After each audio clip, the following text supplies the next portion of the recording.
ಮಾಹಿತಿಯನ್ನ ಜಯಂತ್ ಬಾಯ್ಬಿಟ್ಟಿದ್ದ. ಎಸ್ಐಟಿ ತನಿಖೆಯಲ್ಲಿ ಹೊರಬಿದ್ದಂತ ಸ್ಫೋಟಕ ರಹಸ್ಯ ಇದು. ಬುರುಡೆ ತಂದುಕೊಟ್ಟಿದ್ದು ಮಟ್ಟಣ್ಣವರ್. ಸ್ಫೋಟಕ ಮಾಹಿತಿಯನ್ನ ಜಯಂತ್ ಬಾಯ್ಬಿಟ್ಟಿರೋದು.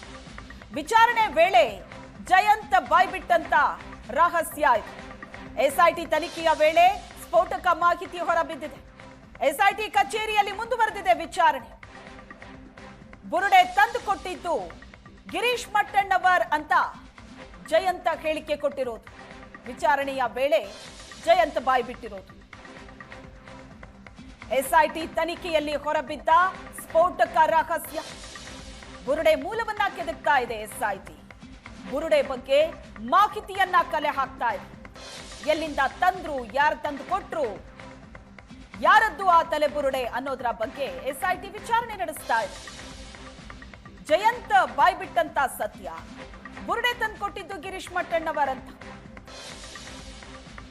ಮುಂದುವರೆದಿದೆ ಎಸ್ಐಟಿ ಕಚೇರಿಯಲ್ಲಿ ವಿಚಾರಣೆ. ಚಿನ್ನಯ್ಯ ವಿಚಾರಣೆ ನಡೆಸಿದಾಗ ಜಯಂತ್ ಬುರುಡೆ ತಂದುಕೊಟ್ಟಿದ್ದು ಅಂತ ಚಿನ್ನಯ್ಯ ಹೇಳಿದ್ದು. ಈಗ ಜಯಂತ್ ಹೇಳ್ತಾ ಇರೋದು ಗಿರೀಶ್ ಮಟ್ಟಣ್ಣವರ್ ಬುರುಡೆ ತಂದುಕೊಟ್ಟಿದ್ದು ಅಂತ.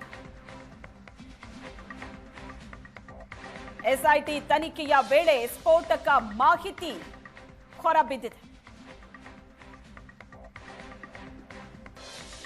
ವಿಚಾರಣೆ ನಡೀತಾ ಇದೆ ಈ ಪ್ರಕರಣದಲ್ಲಿ. ಗಿರೀಶ್ ಮಟ್ಟಣ್ಣವರ್ ವಿಚಾರಣೆ, ಜಯಂತ್ ವಿಚಾರಣೆ.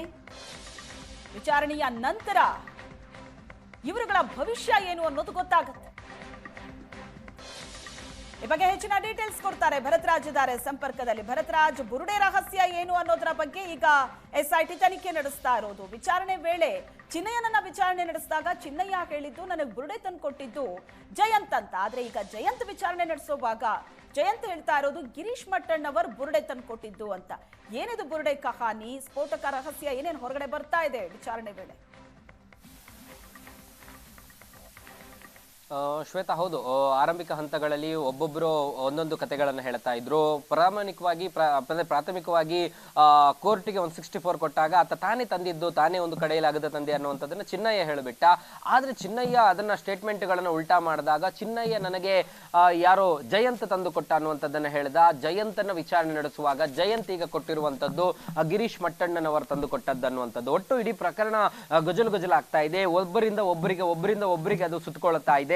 ಇಡೀ ಪ್ರಕರಣದಲ್ಲಿ ಅದಕ್ಕೆ ಹೇಳುವಂತದ್ದು, ಈ ಪ್ರಕರಣದಲ್ಲಿ ವಿಚಾರಣೆಗಳ ಹಂತಗಳಲ್ಲಿ ಅವರು ಕೊಡುವಂತಹ ಹೇಳಿಕೆಗಳೇ ಅವರಿಗೆ ಅಪಾಯಕಾರಿಯಾಗಬಹುದು ಮತ್ತು ಅದೇ ಅವರಿಗೆ ಮುಳುವಾಗಬಹುದು ಅನ್ನುವುದಕ್ಕೆ ಇದು ಪೂರಕವಾದಂತಹ ಸಾಕ್ಷಿ. ಯಾಕಂದ್ರೆ ಜಯಂತನ್ನ ನಿನ್ನೆ ಇಡೀ ದಿನ ವಿಚಾರಣೆ ನಡೆಸಿದ್ದಾರೆ. ಆ ವಿಚಾರಣೆ ಸಂದರ್ಭಗಳಲ್ಲಿ ಅನೇಕ ಹೇಳಿಕೆಗಳನ್ನ ಆತ ಕೊಟ್ಟಿದ್ದಾನೆ. ಮಾಧ್ಯಮಗಳ ಮುಂದೆಯೂ ಕೂಡ ಆತ ಕೆಲವೊಂದು ಹೇಳಿಕೆಗಳನ್ನ ಬಹಳ ಸ್ಪಷ್ಟವಾಗಿ ಹೇಳಿದ್ದ. ಈಗ ಒನ್ಸ್ ಅಗೇನ್ ವಿಚಾರಣೆ ಸಂದರ್ಭದಲ್ಲೂ ಕೂಡ ಬಹಳ ಡೀಪ್ ಆಗಿ ಹೋಗಿ ಅವನು ಒಂದಷ್ಟು ಹೇಳಿಕೆಗಳನ್ನ ಕೊಡ್ತಾನೆ. ಆತನ ಕನೆಕ್ಟಿವಿಟಿಗಳ ಬಗ್ಗೆ, ಚಿನ್ನಯ್ಯನಿಗೆ ಮತ್ತು ಆತನಿಗೆ ಸಂಪರ್ಕ ಇರುವ ಬಗ್ಗೆ, ಆತನನ್ನ ಯಾರು ಕರ್ಕೊಂಡು ಬರ್ಲಿಕ್ಕೆ ಹೇಳಿದ್ರು, ಸ್ಯಾಟಲೈಟ್ ಬಸ್ ನಿಲ್ದಾಣದಿಂದ ಕರ್ಕೊಂಡು ಬರುವಾಗಲೇ ಆ ಬುರುಡೆಗಳಿತ್ತ, ಆ ಬುರುಡೆಯನ್ನ ಮತ್ತೆ ಯಾರಾದ್ರೂ ತಂದು ಕೊಟ್ರ, ಹೀಗೆ ಅನೇಕ ಪ್ರಶ್ನೆಗಳನ್ನ ಎಸ್ಐಟಿ ಅವನ ಮುಂದಿಟ್ಟಿರುವಂತದ್ದು. ಆ ಎಲ್ಲ ಸಂದರ್ಭಗಳಲ್ಲಿ ಆತ ಅದಕ್ಕೆ ಉತ್ತರಗಳನ್ನು ಕೊಡುವಂತ ಸಂದರ್ಭಗಳಲ್ಲಿ ಕೆಲವೊಂದಕ್ಕೆ ಮಟ್ಟಣ್ಣನವರು ತಂದು ಕೊಟ್ಟದ್ದು ಅನ್ನುವಂಥದ್ದನ್ನ ಹೇಳಿದ್ದಾನೆ. ಹಾಗಾದ್ರೆ ಮಟ್ಟಣ್ಣನವರು ಎಲ್ಲಿಂದ ತಂದಿದ್ದು? ಈಗಾಗಲೇ ಒಂದು ವಿಡಿಯೋದ ಕಾರಣಕ್ಕೂ ಕೂಡ ಅದು ಬಹಳ ಚರ್ಚಿತವಾಗಿರುವಂತದ್ದು. ಹಾಗಾಗಿ ಮಟ್ಟಣ್ಣನವರ ಸುತ್ತ ಆಕೆ ಪ್ರಶ್ನೆ ಈಗ ಮತ್ತೆ ಕೇಂದ್ರೀಕೃತವಾಗುತ್ತೆ. ಒನ್ಸ್ ಅಗೇನ್ ಮಟ್ಟಣ್ಣನವರಿಗೆ ಅದೇ ಪ್ರಶ್ನೆಗಳನ್ನ ಎಸ್ಐಟಿ ಕೇಳುತ್ತೆ. ಆಗ ಮಟ್ಟಣ್ಣನವರ ಆ ಪ್ರಶ್ನೆಗಳಿಗೆ ಉತ್ತರವನ್ನು ಕೊಡಬೇಕಾದಂತಹ ಅನಿವಾರ್ಯತೆಗಳಿಗೆ ಸಿಲುಕ್ತಾರೆ ಅನ್ನುವಂಥದ್ದು ಸ್ಪಷ್ಟ. Thank you Bharatraj.